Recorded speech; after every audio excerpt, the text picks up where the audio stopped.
नमस्कार, आदाब। डेडमाइक दुनिया में आपका स्वागत है। मैं हूं सौरभ कुमार शाही। पाकिस्तान के प्रधानमंत्री शहबाज शरीफ का दौरा अभी चाइना में हो रहा है। ये पिछले 15 दिनों में थर्ड मेजर विजिट है किसी फॉरेन डिग्नेटरी का। और जिस माहौल में ये दौरा हो रहा है, जब पाकिस्तान, ईरान और अमेरिका के दरमियान एक परमानेंट पीस प्रपोजल नेगोशिएट करने की कोशिश कर रहा है, उसमें इस दौरे की अहमियत और बढ़ जाती है। और ये दौरा सिर्फ बायलैटरल रिलेशनशिप के लिए नहीं है, मल्टीलैटरल फोरम पे एक गुड स्टेप करके जो दोनों चाइना और पाकिस्तान एक साथ चलने की कोशिश कर रहे हैं, उसके लिए भी ये बहुत इम्पॉर्टेंट है। लेकिन ये इम्पॉर्टेंट इसलिए भी है कि भारत, जो एडवर्सरी रहा है दोनों देशों का, वो भी अपने डिफेंस एनवायरनमेंट को, यानी अपने इमीडिएट नेबरहुड में जो उसके डिफेंस के इश्यूज़ हैं, उसको भी नज़र रखे।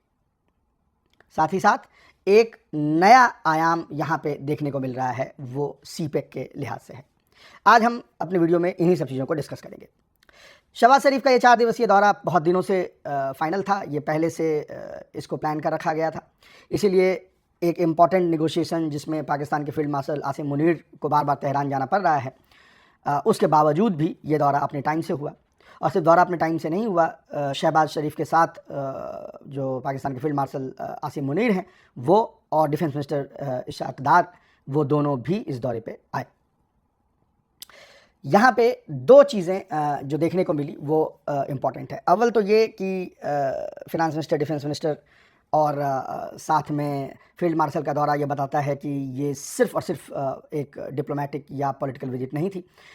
इसका डिफेंस आयाम था, यानी इसके अंदर डिमेंशंस थे डिफेंस के, जो डिस्कस करने पड़ेंगे।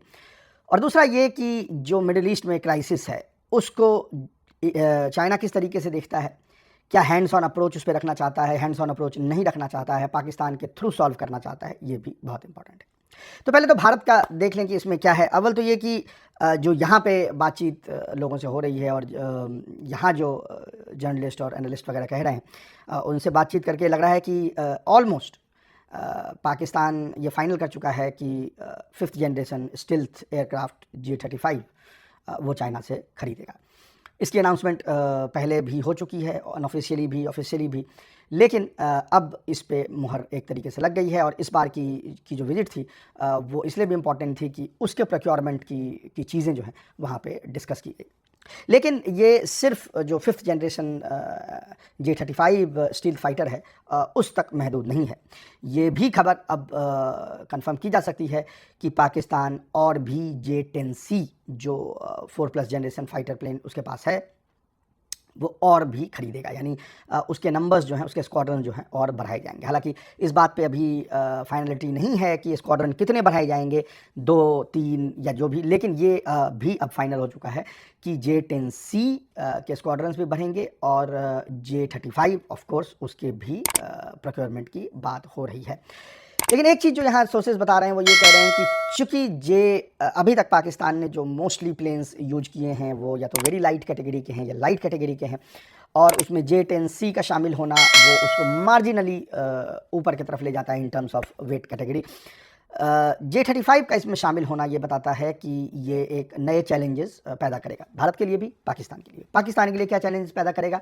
बहुत ही कॉस्टली है ऑब्वियसली, कंपेयर टू जो इनके पीयर हैं उसके मुकाबले ये सस्ता है। यानी चाहे वो F-35 हो या Su-57 हो, उनके मुकाबले ये सस्ता है। लेकिन ओवरऑल जो इसकी मेंटेनेंस पैकेज और ये तमाम चीज़ें होंगी, वो महंगी होगी। तो जाहिर है कि पाकिस्तान की तरफ से ये डिसीजन है कि एक लिमिटेड नंबर इसकी ली जाए, यानी जो नंबर ऑफ स्क्वाड्रन्स जो J-35 के होंगे वो कम होंगे। यानी बहुत ज़्यादा स्क्वाड्रन्स नहीं होंगे, कम स्क्वाड्रन्स होंगे। भारत के लिए इम्पॉर्टेंट है समझना ये कि कम हो या ज़्यादा हो, ये बड़ा पोटेंट वेपन है। और इसकी अगर आप पूरी की पूरी पैकेज देखें, मिसाइल पैकेज या वो तमाम चीज़ें देखें, तो ये इसको बहुत ही डेडली वेपन बनाता है। और भारत के पास जो मौजूदा एयर एसेट्स हैं, वो इसको काउंटर करने के लिए यानी सफिशिएंट नहीं है। लिमिटेड लेवल पे इसको काउंटर किया जा सकता है, बहुत ही लिमिटेड लेवल पे, लेकिन उसको ओवरऑल काउंटर करने के लिए सफिशिएंट नहीं है।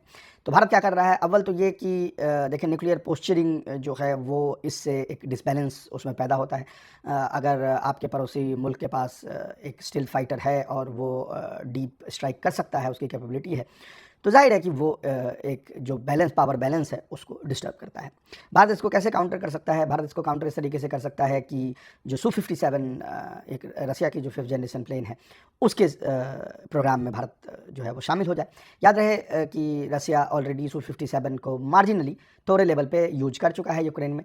भारत के लिए ये है कि वो उसको यानी उस प्लेन को इस्तेमाल भी कर सकता है और जॉइंट प्रोडक्शन, ज़्यादा ज़रूरी ये है कि उसका जॉइंट प्रोडक्शन हो। रशिया अभी तक थोड़ा आनाकानी इसमें करता रहा है, शायद इसीलिए इस बाबत डील अभी तक कोई साइन नहीं की गई है। लेकिन रसिया अगर तैयार हो जाता है टेक्नोलॉजी ट्रांसफ़र के लिए और रैदर जॉइंट प्रोडक्शन के लिए, जिस तरह से ब्रह्मोस वगैरह का हो रहा है, तो ये भारत के पास एक अच्छा मौका होगा कि वो यानी ब्रिक बाय ब्रिक जो पाकिस्तान के तरफ से थ्रेट है उसको न्यूट्रलाइज़ कर सके। लेकिन जब तक वो नहीं होता है तब तक J-35 जो है वो बहुत ही पोटेंट थ्रेट बना रहेगा भारत के लिए।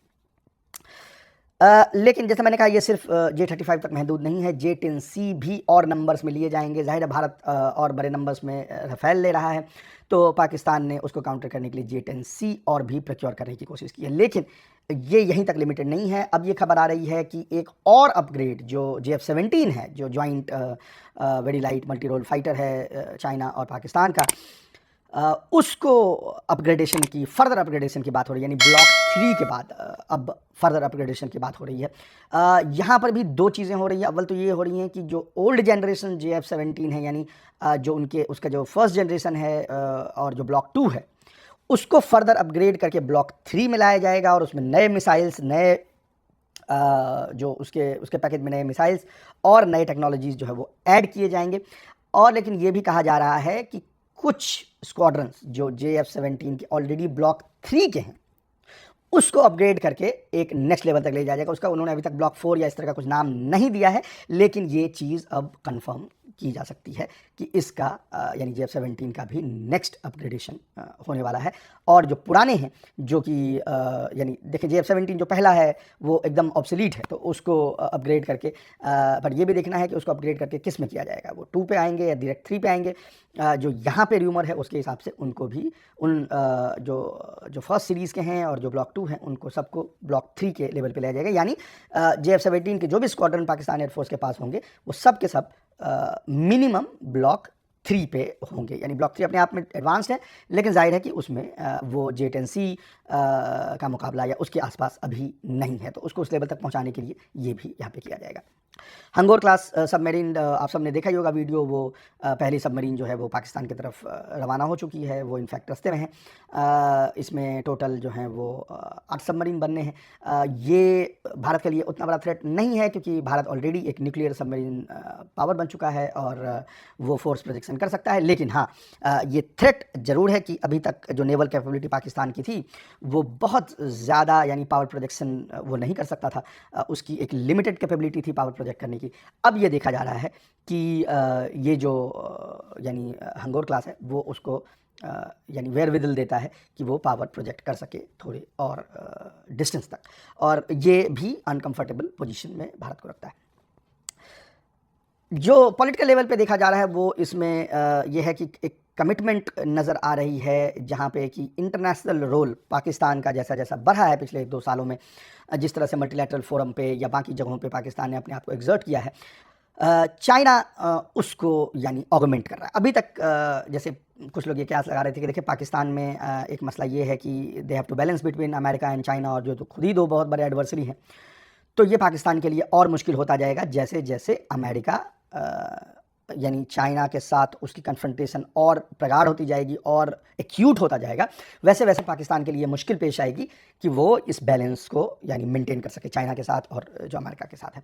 लेकिन फॉर वॉट एवर रीजन अभी पिछले साल 1.5 साल से ये देखा गया है कि उसने इसको बैलेंस किया है। इनफैक्ट मैंने पहले भी अपने वीडियो में ये बात आपको बताई थी कि जब ये सीज़ फायर वाला पूरा मामला चल रहा था और अमेरिका बार बार ये कोशिश कर रहा था कि सीज़ फायर हो जाए, तमाम देशों के थ्रू वो निगोशिएट करने की कोशिश कर रहा था, तो ये पाकिस्तान को ऑन बोर्ड लाने में सऊदी अरब और चाइना दोनों का हाथ है। सऊदी अरब का प्राइमरी कंसर्न ये था कि सऊदी अरब को ट्रस्ट नहीं किया जा सकता क्योंकि वो पार्टी टू द कॉन्फ्लिक्ट है, और चाइना को ये था कि मैं डायरेक्ट इसमें इन्वॉल्व ना हूँ, ताकि अगर इस पूरे मैकेनिज्म का फेलियर होता है तो उसका ठीकरा मेरे सर पे ना फूटे। तो ये दूसरा ये था कि far easier for Iran to believe fellow Islamic country than China. हालांकि चाइना का बहुत लिवर जो है वो ईरान के ऊपर लेवरेज है।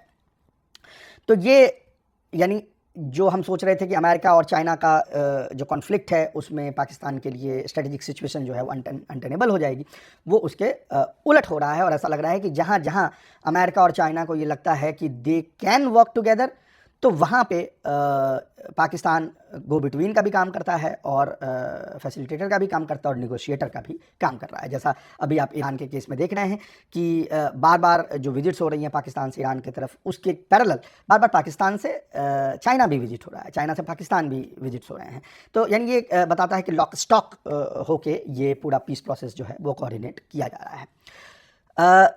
अभी जो डोनाल्ड ट्रंप की यात्रा हुई है ईरान की, डोनाल्ड ट्रंप की यात्रा जो हुई है चाइना की, उसके बाद अगर मोमेंटरली भी ये होता है कि एक ट्रूस जैसी चीज़ चाइना और अमेरिका के बीच बनती है, जहाँ पे ओवर्ट जो यानी ओवर्ट एक्रिमोनियस एक्शंस जो है वो नहीं लिए जाएंगे, तो ये ईरान को और पाकिस्तान को दोनों के लिए और भी रास्ते ओपन करता है। यानी अगर जीरो सम गेम की तरह अमेरिका इसको नहीं देख रहा, अगर अमेरिका इस तरह से नहीं देख रहा है कि अगर ईरान के साथ डील हो जाएगी तो ईरान चीन को तेल बेचने लगेगा, तो चीन के पास जो है स्ट्रेटेजिक रिजर्व्स और बढ़ जाएंगी, तो इसलिए ये चीज़ नहीं होनी चाहिए। अगर ये जो अगर जीरो सम गेम नहीं अमेरिका उस पर रिजॉर्ट नहीं करता है, तो ये नए आयाम ओपन करेगा रिलेशनशिप विद चाइना। और इसमें पाकिस्तान का रोल भी है, क्योंकि फिर ऐसा हो सकता है कि ईरान सीपेक का हिस्सा बने, या जो लैंड रूट्स पाकिस्तान के थ्रू हैं जो अभी तक बहुत ज़्यादा एक्टिव नहीं हैं और वो सिर्फ बायलैटरल ट्रेड्स के लिए हैं, वो मल्टीलैटरल ट्रेड के लिए भी ओपन किए जा सके। हम इस पर अलग से एक